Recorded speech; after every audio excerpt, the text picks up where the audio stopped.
Hi friends, I'm Katie with Katie on the Spot. We are here at the amazing 1893 house. Think luxury Airbnb in Raleigh, North Carolina.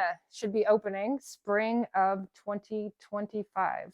We're going to take a look at another piece of furniture, two more fabrics in the grand parlor. And we're going to talk a little bit about maintenance and what to expect if we need to do any spot cleaning on these kinds of fabrics.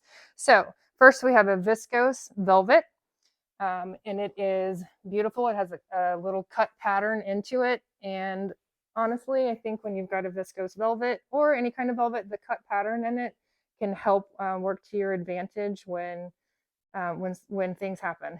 And also remembering when you have a velvet um, with a fiber content like viscose, there will be a bit of a patina that happens to it when people sit their rear ends down and push the pile the other way. Over time, there will be what looks like pooling or shading. It's going to be essentially pile reversal, and we can retard that or slow down that process by the regular vacuuming in the direction of the pile, and then using, I think the carding brush is going to be the best tool to kind of reset the pile on this kind of velvet, and just do light drags across, like with the pile. On this one, you can introduce the steamer if the pile is being a little bit resistant to moving, then you can steam it ever so slightly. But this fiber content is going to be one, the viscose is going to be one that you don't want to introduce a whole lot of moisture to. So don't go super heavy on the steam, just ever so slightly, and then drag your carding brush with the pile. And again, I always tell people to remember the regular vacuuming to remove the abrasive dry soils. That's going to also help slow down the wear on the fabric, because dry soiling is abrasive. Not as much on upholstery because you're not walking on it with whatever you've tracked in on your shoes. So then on your rugs and floor coverings, for sure, you've got sand and dirt and all whatever is on the bottom of your shoes. That's the like ultra abrasive that just scratches the fibers. It creates new surface area for soiling to get lodged into, and can start to dull the look of the fiber, which is why, again, vacuuming is important.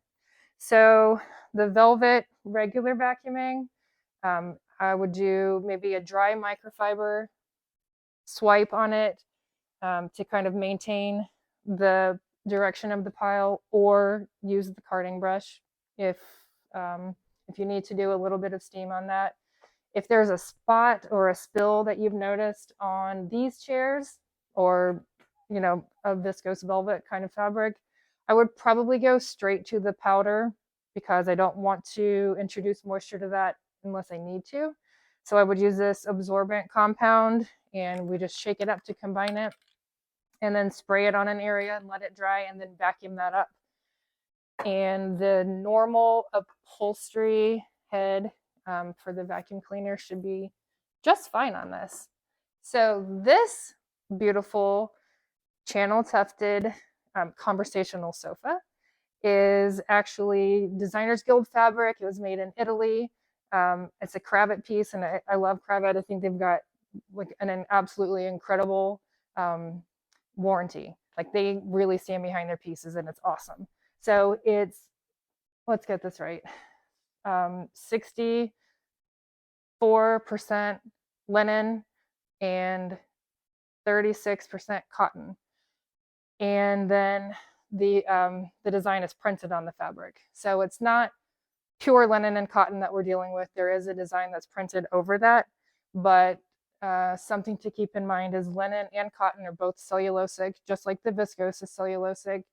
And they're also not going to want a whole lot of moisture, but because it's a printed fabric, it's going to be a lot easier to maintain than like a raw linen or a raw cotton. So I would do vacuuming, like we talked about. And then if there's a spill, or we find some sort of random spot on here from a guest or something like that, I would take our neutral spot cleaner and maybe a white cotton towel, put a little bit of the spot cleaner on your towel. I like to put my finger behind it to make a nice little like pointy area that I'm working with, and then just kind of blot gently into that area. All right, so if there's any solids, obviously we remove the solids first. You can use the blunt end of the tamping brush to kind of scrape off if there's something that's totally stuck on there, like gently scrape it off. We're not gouging the fabric. And then you can blot, kind of rehydrate that area. And then a lot of that should transfer to the towel. If it looks like there's still some more on the fabric, you can put a little more spot cleaner on your fabric and then use the tamping action to kind of help pull up any spot that might still be on the fabric without causing any excessive abrasion. And then these pillows are probably polyester.